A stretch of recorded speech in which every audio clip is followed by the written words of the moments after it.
After a century in which the reigning question was whether or not archaeology confirmed the Bible and how the results of each kind of inquiry could be harmonized, it is now apparent that archaeological and biblical histories are ultimately focused on different things.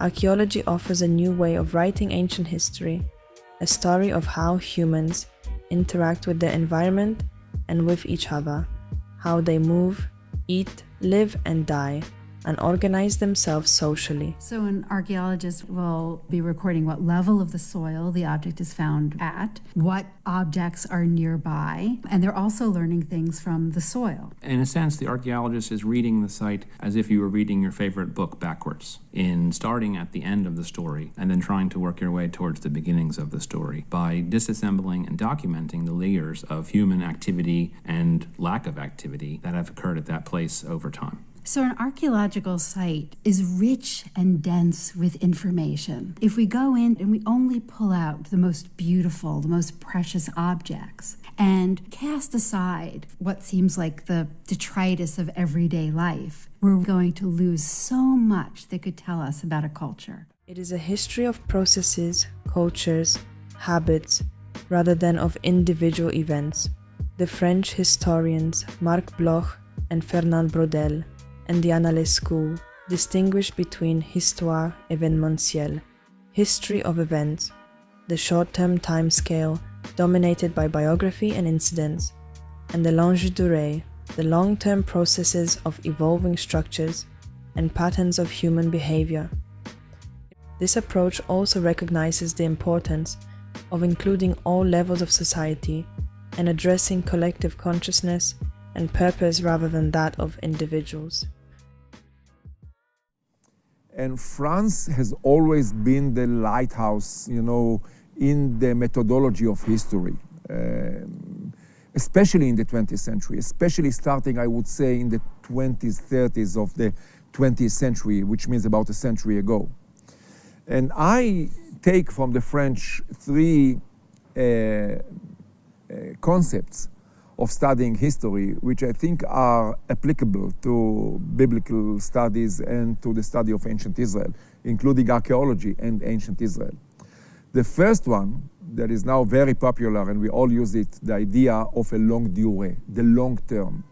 There's no way to reconstruct history but by looking only at the event.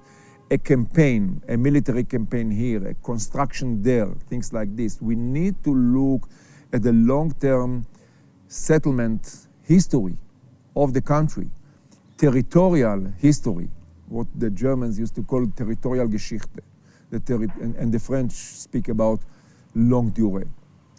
The second concept, which I like very much when we speak about history, is again the French concept of histoire régressive. What is histoire régressive? It's like in English, regressive history, but it's a little bit different, the idea that's of regressive. Histoire régressive is that when one reconstructs history, it is highly important to stand on firm grounds. And especially for us, when we deal with periods when much of the background is dark, we need to stand on solid ground and not on quicksand. So, and then once we identify the solid ground, one can start reconstructing back step by step. So for me, for instance, the solid ground is late monarchic Judah, late monarchic Jerusalem. In the late 8th century, in the 7th century BC, we have a lot of information about the material culture, about writing, about settlement patterns, about the historical processes, the cultural processes, and we need to start from there and reconstruct back step by step. The third French concept, which has been presented or suggested to us recently by our friend Jean-Marie Durand, who is an archaeologist. So he used a very tricky and interesting expression, deconstruction positive, positive deconstruction, which means reconstruction, yes, but be careful with your reconstruction, which means do not eliminate all evidence that does exist when you deconstruct. So I think that when one applies these three concepts of history, from the methodology of history point of view, one is on solid ground.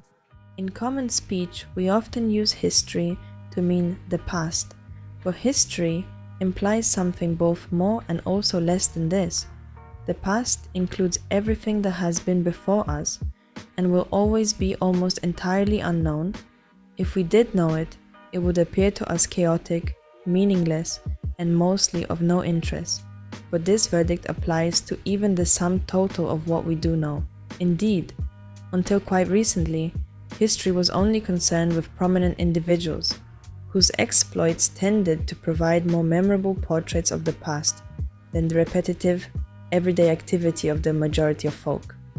The advent of social history, which addresses the everyday activity of ordinary people, especially neglected categories such as slaves, servants, women or children, and which comprises the vast bulk of human behavior, has widened the scope of what we now think of as history, while globalization and the birth of multicultural societies makes us all think of the connectedness and sometimes conflict of the ways in which different people historicize events, even the same events. Now we realize more than ever that any particular history will reflect certain interests, preconceptions, and cultural values. This is because history is the form in which we configure bits of human past to ourselves so as to comprehend it, engage with it, and not least, help us to define our identities through it.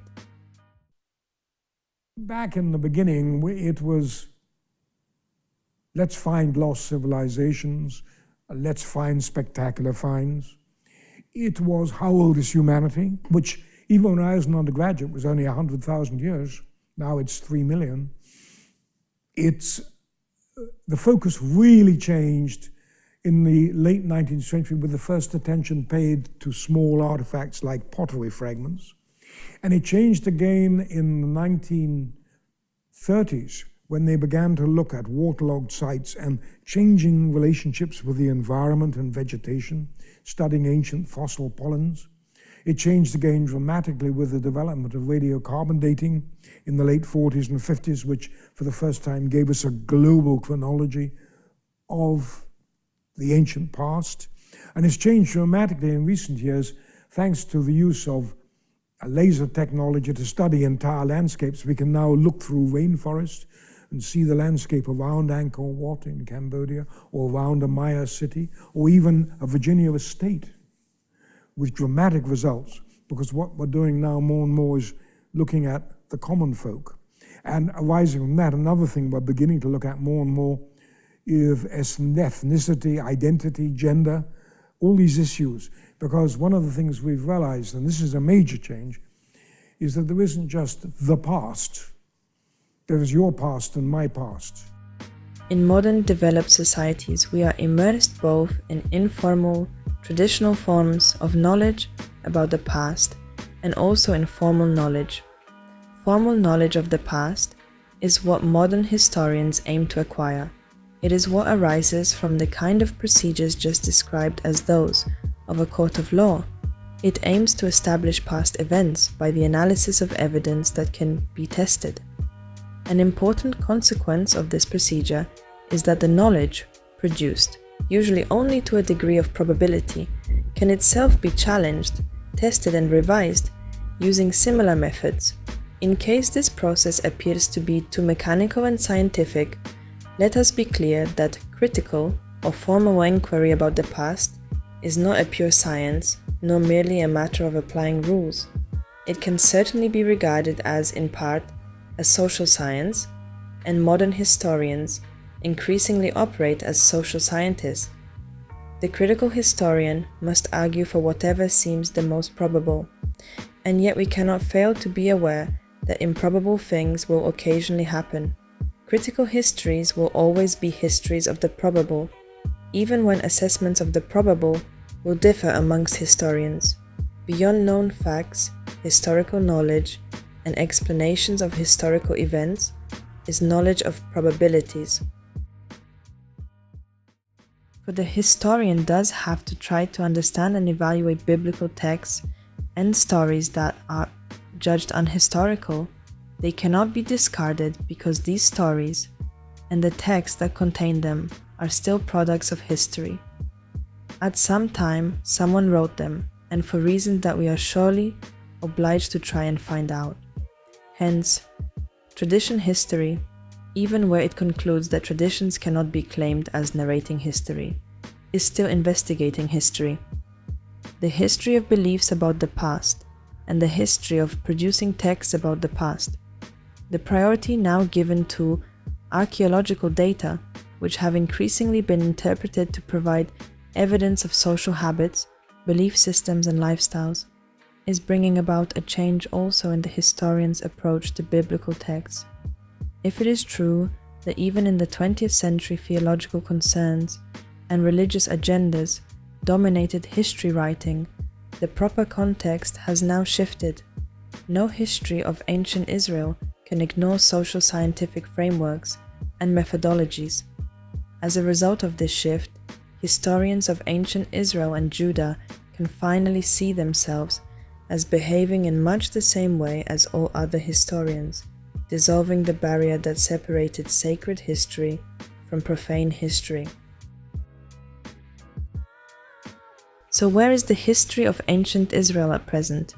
In the last 40 years, a revolution has taken place which has reconfigured the relationship between the biblical narratives and archaeology and required a new approach to biblical historiographical narrative. Information not only about the main sites, but also about the countryside. The surveys in the highlands and other parts of the country have completely revolutionized what we know about ancient people in this country. And on top of that, the change of archaeology from, the old traditional way to more scientific archaeology with all sorts of sciences supporting what we are doing and providing us with wonderful information about the daily life, about what people ate, about the environment, about how they exploited the different ecological niches. Nowadays, archaeological survey and excavation and the scientific analysis of artifacts is increasingly recognized as a primary means of reconstructing ancient Palestinian history.